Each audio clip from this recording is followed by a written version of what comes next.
Does anyone actually remember the episode Buried in a Good Book? You know, that weird fantasy-themed episode I reviewed 2 years ago. Oh my god. That mostly served as an excuse for empty medieval-themed spectacle, but at least it had a wholesome friendship resolution. Yeah, that Buried in a Good Book. I remember checking it out when it first aired, covering it on my channel, and then never thinking about it ever again. Not even when The Greatest Gift came out, and it turned out that episode was plot relevant after all. Nope. For me, that episode always just sort of existed. It was part of the awkward but well-intentioned phase between the Blocky-Walky's sheer narrative perfection and the beginning of the Bored Tribe taking over the show. Sweet moral and great spectacle, but not much else. But then, something happened that I never expected. Something happened that forced me to re-examine this episode in a whole new light. The animatic came out. A bit of context for any new viewers to the channel. Tell Your Tale got prematurely cancelled by Hasbro in 2024, and we're now living in the era of G5 leaks, a well-intentioned fan-driven effort to keep this generation going with official material that was never meant to see the light of day. And with The Greatest Gift being the final new animatic that was able to be released, as everything after this is just scripts, the Path to Skyward's release team were kind of forced to re-examine their strategy. And so, to keep the fans happy in between the extremely long waits for script adaptations, they decided, hey, let's release the original versions of older episodes. At least that's what I think happened. And well, this is where we're at. Buried in a Good Book is the second to last older animatic that was released for now, as they're probably on a break or something. And I am not kidding you guys, when I say this version of the episode feels completely different. And it all comes down to the cut content, which includes not only more scenes of the actual adventure in Questopia, but a full-on character arc for Misty as well. A character arc that she did not have in the original. Actually, I think this might be the original, and the final release is the... You know what, let's just go with the original. Thanks to these leaks, we can now analyze just how exactly details can change a story. Spoilers for the original animatic of Buried in a Good Book if you haven't seen it, but honestly, it's been months. You absolutely should. This video will be waiting for you once you do. Now let's get on to the video. Chapter 1. Misty's Character Flaw.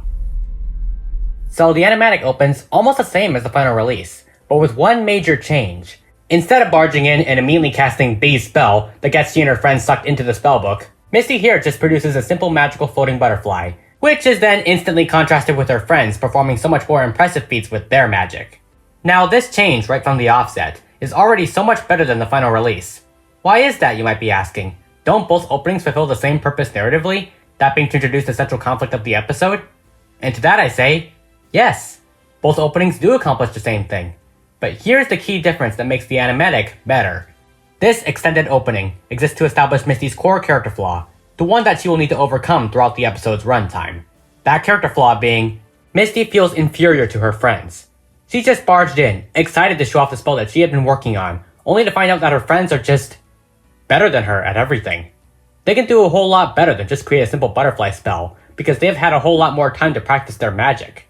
This narrative contrast between the amateur butterfly spell and the other feats like the carnivorous plant and the fruit tornado exists to make Misty feel embarrassed, like she isn't good enough, and that she should come up with something more impressive.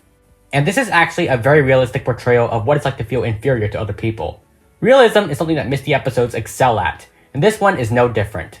I'm sure that many of you in real life have felt the way that Misty does here, that your friends are just better than you at everything they do, and that you'll never be as good as them. This can be anything, from sports to even academics. And it's a hard feeling. It's a hard pill to swallow that not every person is right for every job. I've been there myself. I've had in the past and still have friends that are just better at doing something I enjoy than I am. That kind of pressure is a difficult one, and it can often drive you to attempting more risky stunts to impress them. You want to be cool like they are, so you stop thinking rationally and start scrambling for ways to be better. And this is exactly what happens in the episode. Misty feels insecure about her own abilities, and she starts frantically flipping through the book, trying to find something cooler than her mediocre butterfly spell. She loses confidence in herself, and she starts acting irrationally. And this is where the spellbook sucks them all in. Already, we have so much more character right from the opening 1 minute and 10 seconds than we ever had in the final release. In the final cut, what is Misty's character flaw? Oh, I guess she just can't do magic right considering she immediately screws up. Yes, that's awesome. Misty sucks at magic, now everyone's trapped. Yay, conflict set up. Good job, guys. We did it. Yippee! How no one is mad at her for getting them trapped is beyond me. It's just so insulting. You had the perfect relatable setup that had the potential to speak to kids feeling left out compared to their peers, and you just neutered it. The social function of this story is gone. The final release's opening is so rushed and the pacing is so rapid that you just get the impression that the episode wasn't interested in setting up any sort of meaningful conflict at all. It had the main set piece it wanted to get to, and everything before that main set piece was just quickly going through the motions without understanding the nuances of what goes into setting up a good story. No deeper meaning and no character flaw for what should be the protagonist of this episode. But it turns out there was a personal conflict introduced. Misty did have a character flaw here, a really good one. It was just completely cut out in the final release. The entire heart, pun completely intended, behind the main plot is just gone. Butchered in the edit, because the final release prioritized getting to the main spectacle over the deep personal character arc that was intended to be conveyed through that spectacle. This extended opening scene introduces a much more natural continuation of that arc that began in Mysterious New Magic Room, where Misty is still not completely good at magic. She's still learning, but this episode acts as a natural progression of that storyline. And that's what makes this animatic already superior to the final episode. Chapter 2. Why Details Matter. The next big change in the animatic is the inclusion of more context behind the individual quests. Now, I just want to say that in this section, the exclusion of these little moments don't detract from the quality of the story anywhere near as much as leaving out Misty's character flaw. For the most part.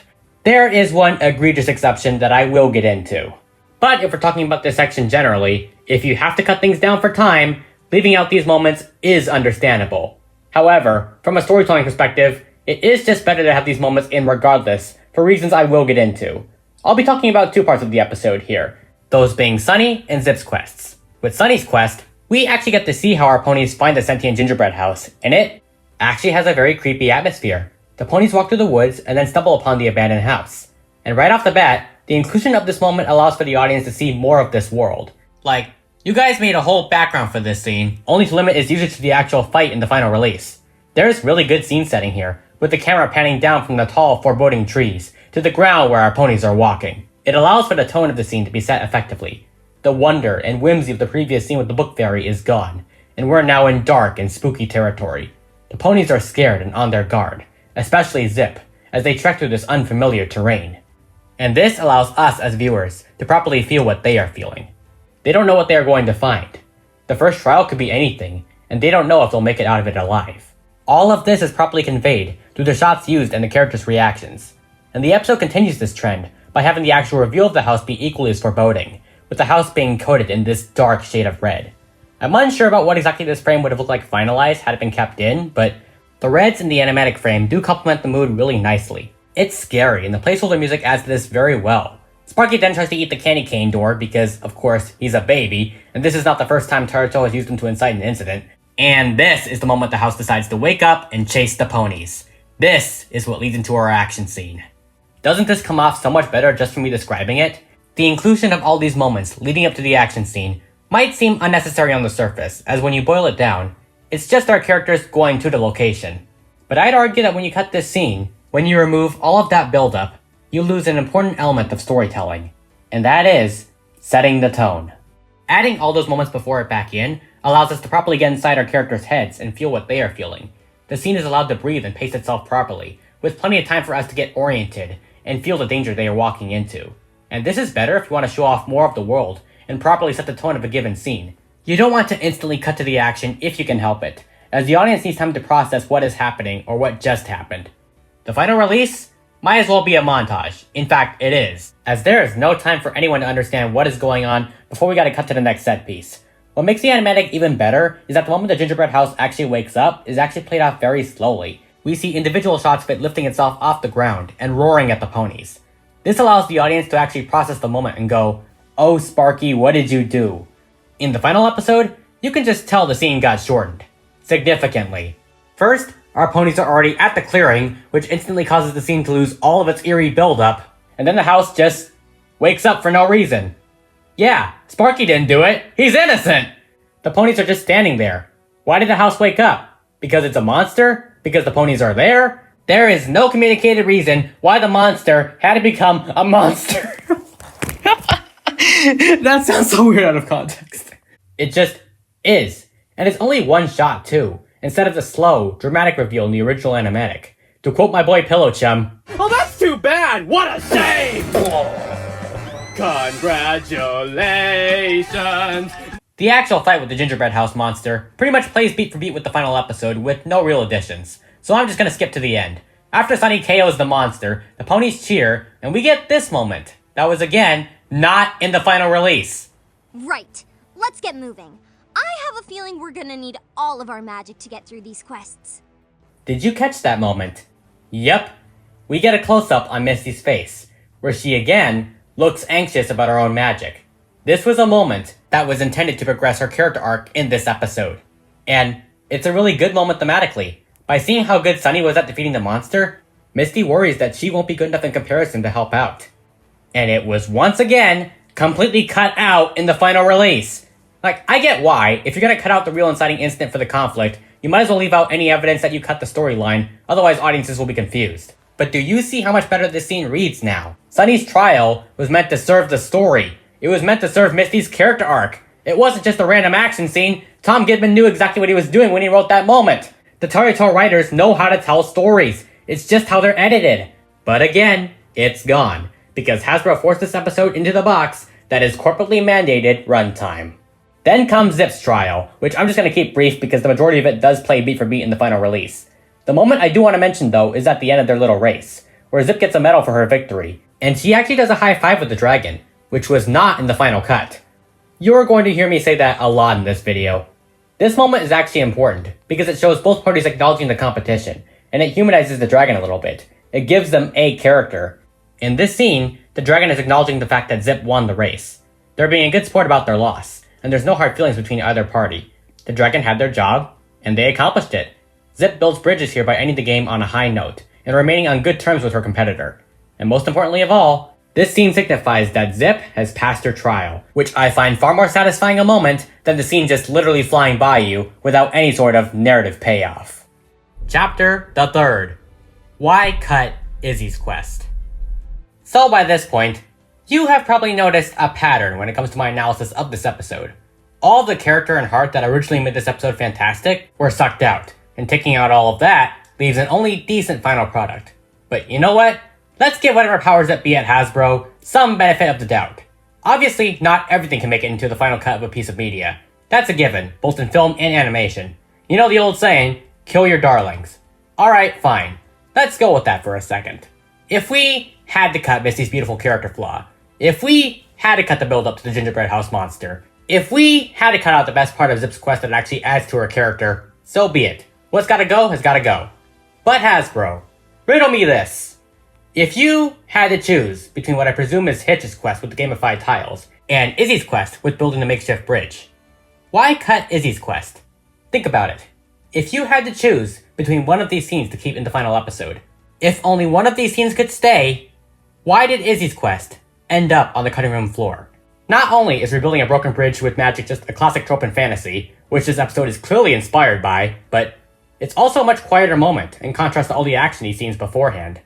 It also just reads better when put alongside the previous sections. Sunny's quest was a solo trial. She was the sole pony who was able to defeat the gingerbread house monster. Zip's quest was also a solo quest.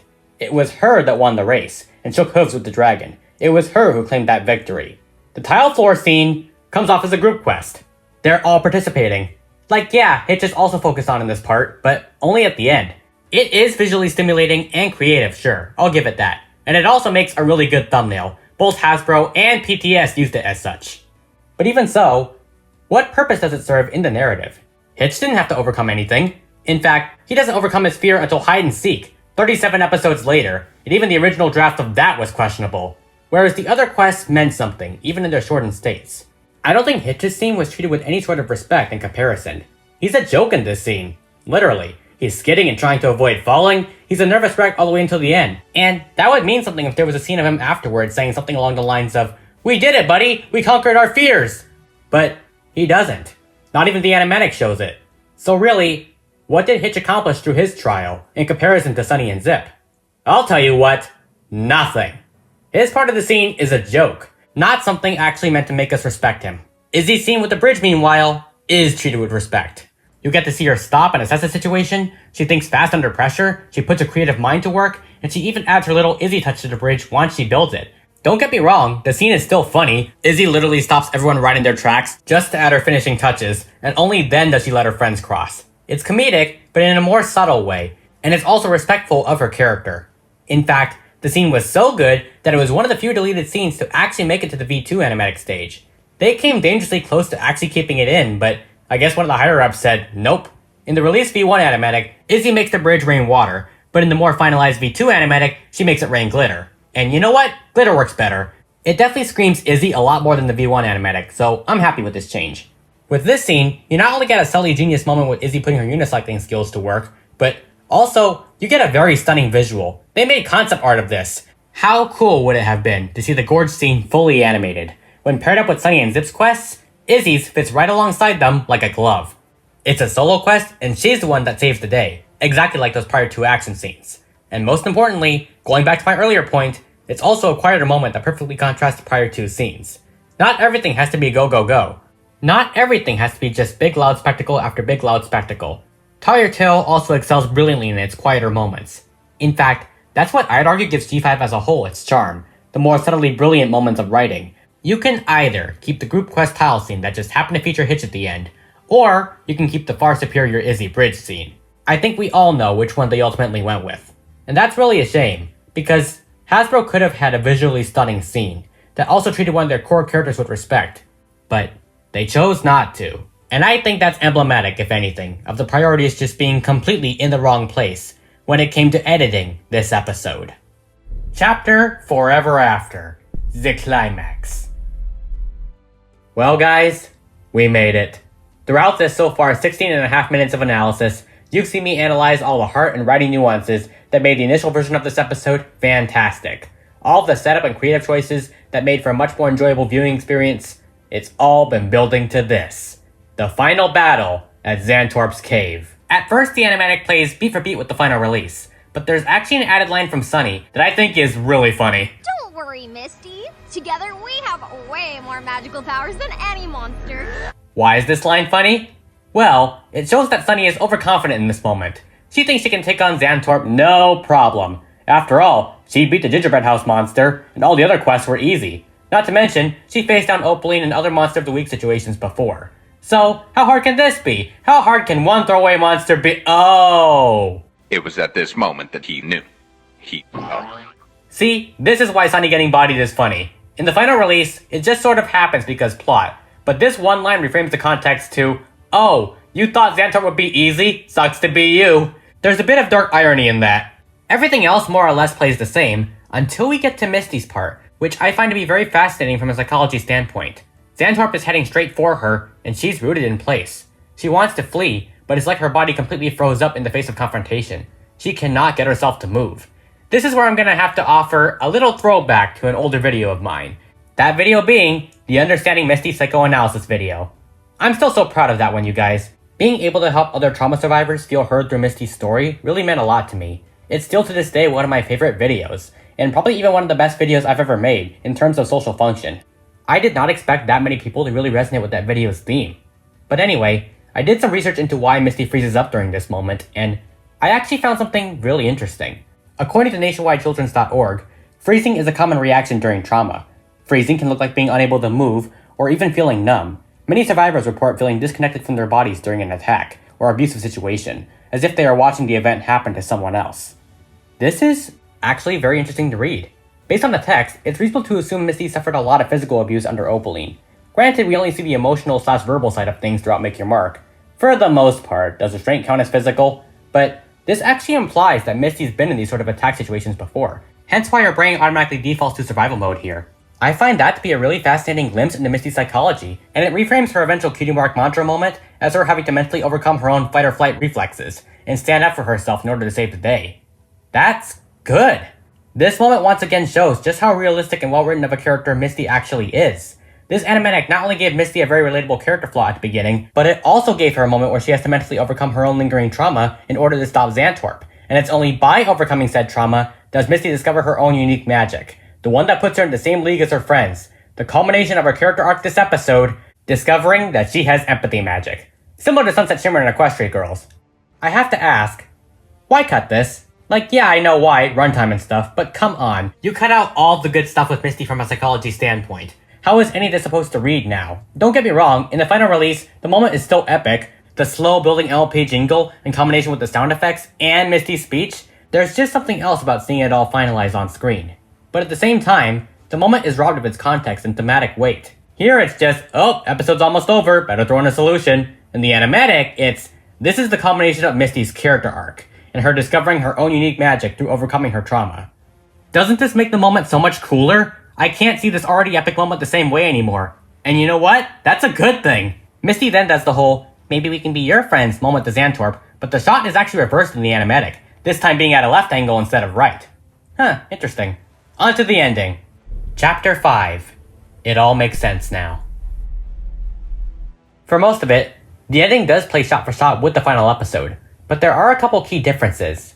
First, I do want to comment on just how much the whole thanks to some special magic from Misty line from Sunny makes a whole lot more sense now.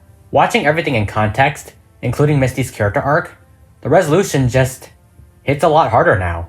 Because this whole episode was about Misty discovering what makes her special. It was about her finding her own unique path and fitting in with her friends. It was about Misty proving that she is just as worthy of her abilities as her friends are. It's why Misty had to be the one to save the day, not her friends, because this was her story. It's always been her story, even in the final cut, but the animatic just makes it a whole lot more clear. It's why she had to be in the background for most of it, because the remaining Unity 5 had to constantly upstage Misty in order for the moment she actually does save the day to hit as hard as it does. When all was lost, it was the element of heart that did what none of her friends ever could. She made friends with what was thought to be the most feared monster in Questopia, and she helped him come out of his shell. She saw into his heart, and helped him realize that he can belong, and as a result, she unquestionably now belongs with her friends. Everyone laughing over Hitch's story, Misty included, just gets me now. Xantorp licking Misty like a golden retriever, and the two sharing one final exchange before the Book Fairy sends them all home, just gets to me now. Xantorp enjoying a meal with the Book Fairy, having finally overcome his loneliness through Misty, and now being ready to make new friends, just hits hard.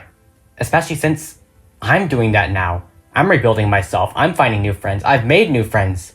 Supportive friends. People I'm proud to be associated with. People who actually give me faith in this community. Misty and Xantorp's arcs are just special in a way that words can't ever do justice to. This whole beautiful coming-of-age plot was framed within the context of a Wizard of Oz-style fantasy story. Tom Gibman used fantasy as a way of conveying something tangible, something real. And this, I feel, makes Buried in a Good Book one of the most subtly brilliant episodes in all of LMPG5. There is just so much subtext behind this episode. It's not perfect now. No, it's not. Don't get me wrong. I still think the tile scene could have been conveyed a lot better by actually zeroing in on Hitch, actually focus on him and make him overcome his fear. Even if that would mean hide and seek would be a different episode, so be it.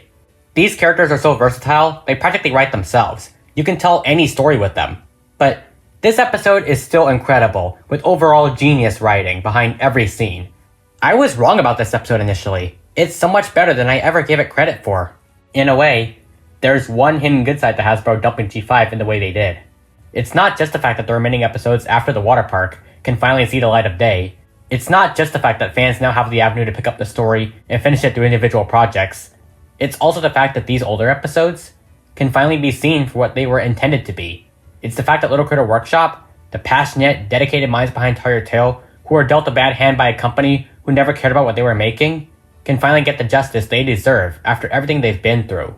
I respect these guys immensely. I have a sort of reverence for everything they've done, how they persevered at every turn, despite Hasbro not caring about the story or the characters. It's why I still cover these leaks, despite everything that's happened and that's been revealed. I'm not here to tell you that, oh, PTS is the best team ever, you should absolutely ignore the drama and endorse them. Nope, I'm not saying that. Everyone's thoughts on the team following the whole controversy is valid. I have my own thoughts, but this video isn't the place for it. I don't want to insert myself into a drama I don't belong in. I want to help actually grow this community again, not divide it further. Whether or not you want to support this team or be associated with them is entirely on you and based on your own morals. I am just an analyst looking to make positive change in this fandom through showing fans a new way forward. What I actually want to do is make the case as to why you should still independently support these leaks. Not for any one team or project, but because the people behind our favorite generation made these episodes. These episodes belong to them. We can still support leak-based fan projects. In fact, we should absolutely encourage the spread of more. Fandoms thrive on variety and competition. But we should never let one project's slip-ups stop us from supporting the show that we love. Especially since the creators behind it deserve so much better. I'm doing this because I want to show my love for Little Car Workshop and Tire Tale. I don't ever want this fandom to forget G5, as much as they may desperately want to, and I want to keep these leaks in the public consciousness. I want people to know just how good Tire Tale and G5 actually are. Just how fantastic the writing actually is. And if that includes covering the original versions of these episodes that existed before Hasbro sabotaged them, well, so be it. Chapter 6! The real takeaway. And so, with all of this being said, now that we're finally at the end, you might be asking, what is the main thesis of this video? How was any of this relevant? Did you just want an excuse to make another defense video on G5? And to that I say, yes. Welcome to my channel if you're new. But I promise there was a point to all of this. There is something I want you all to take away from this video. And that is, there is almost always more to a given story than what you see on the surface. The quality of a piece of media is almost never what it appears to be. It's almost never just black and white. Mediocre or bad stories aren't always intentional. What might appear to be a decent or mid-episode of My Little Pony is almost never that way by design. Someone or something has to make it that way, whether it be a flaw in the writing, or in this episode's case, cynical corporate mandates forcing edits that compromise the integrity of the story. Buried in a Good Book was once an incredible episode that gave Misty a fantastic coming-of-age style story, told through the lens of a storybook fantasy adventure. It used fictional, out-there elements to convey real themes and real messages. But the heart of the story was cut down, restructured, neutered, and butchered in the edit, until only the surface-level elements remain. But you know what? Despite everything I have said, I still can't call the final version of this episode a bad episode. I just can't. You want to know why? Because this episode was still at its core about something. When divorced from the animatic, when looked at on its own merits, Buried in a Good Book the episode still conveys those themes. It might not be as good as its original counterpart, but I still find the episode's resolution to be beautiful. Misty breaking down Xanthor's mental walls, literally, was still perfect. You can still see the skeleton of what was once the original story in here. Stories will always mean more despite their flaws, when they're trying to have a social function, when they are trying to convey meaning to their intended audience. And Buried in a Good Book still was that. It was still enjoyable and fun, and the resolution was still poignant. And, I'll admit it, I'm just used to seeing everything in full color. I've gone to bat for the Telltale art style before, and I don't care if I have to say it until I turn blue. This art style is beautiful. It was born out of the original 2D art style pioneered by the original visionary Brian Goldner for what was once the original G5 2D show. It conveys the themes and values of G5 within its character designs and overall visual identity. The backgrounds are stunning and uniquely detailed. And I know it's always going to be easier to prefer a full color episode over a black and white animatic. But, you know, I hope I can get you all used to engaging with G5 in this form. Not only because there is absolutely nothing wrong with using animatics to tell the story of your show, but also because even the older episodes, not cancelled by the powers that be, still deserve love. Even older animatics still deserve attention, because they're the originals. They represent what these episodes were supposed to be, the originally intended vision. In fact, you know what?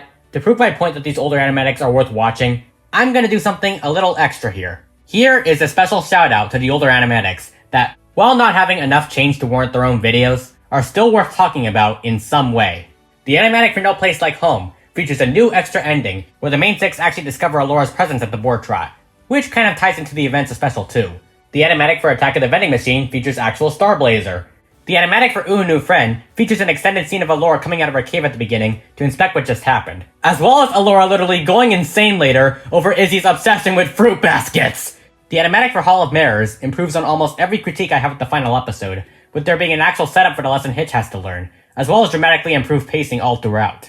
Also, did I mention before that I love A Swing in the Misty's demo songs? Holy cow, I actually want to use them in my upcoming episodes.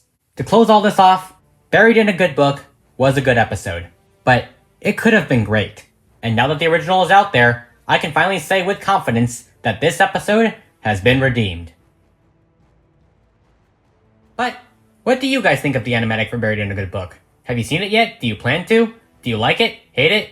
Is it better or worse? Feel free to sound off in the comments below. As for me, well, I'm gonna go drink water. It's been a while since I've done that. Until next time, this is Hawk Nightwing signing out. Hoof to heart.